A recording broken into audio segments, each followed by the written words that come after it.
Hoje, Dia Mundial do Diabetes, né? Aqui no estado, quase 30 mil pessoas recebem medicamentos para tratar essa doença, que muda completamente a rotina de muita gente e exige cuidados constantes.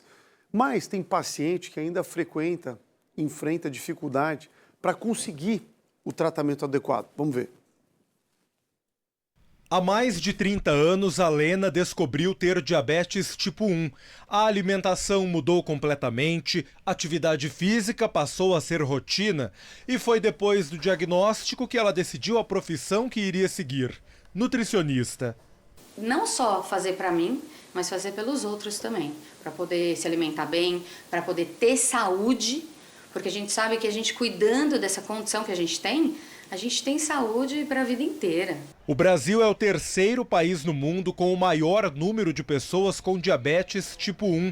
A doença autoimune e crônica faz com que o sistema imunológico do corpo ataque e destrua células do pâncreas que são responsáveis pela produção de insulina.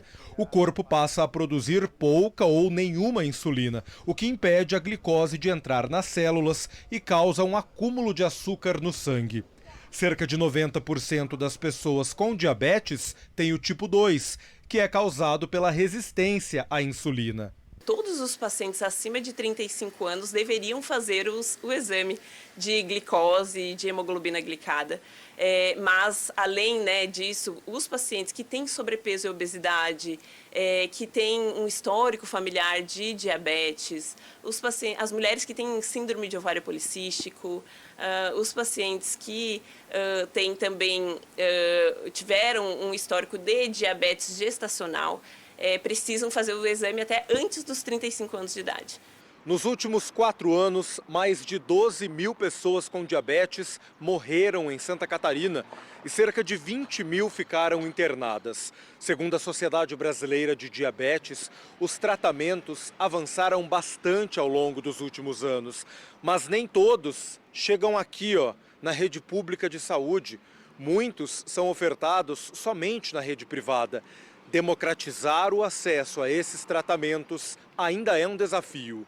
Nós temos ainda uma diferença dessa questão de acessibilidade, que é uma diferença bem discrepante entre o sistema público e o sistema privado. Então, hoje nós temos vários tratamentos para diabetes que são excelentes, não só para controlar o diabetes, mas também para ajudar na prevenção de complicações, para reduzir mortalidade cardiovascular, para reduzir complicações renais, para reduzir outras complicações e que hoje não estão acessíveis ainda pelo SUS e que são medicações caras. Patrícia é presidente da Associação dos Diabéticos da Grande Florianópolis. A entidade trabalha conscientização sobre o assunto e tenta ampliar o acesso da população aos tratamentos existentes. Uma vez ao ano, nós estamos fazendo Unidos pelo Diabetes, que ocorre no SESC.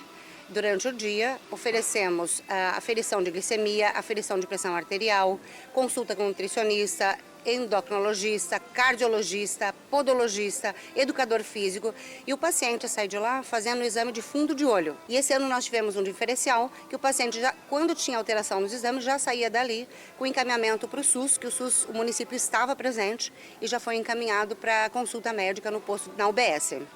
Falar de diabetes exige atenção para os hábitos saudáveis de vida. A alimentação está muito rica em industrializados, bebidas açucaradas, suco, refrigerante, excesso de açúcar mesmo. E às vezes com essas pequenas mudanças de procurar um nutricionista, de fazer uma alimentação mais equilibrada, de estar mais ativo, controlar o estresse, isso tudo vai impedir que uma resistência à insulina, que um pré-diabetes evolua para um diabetes.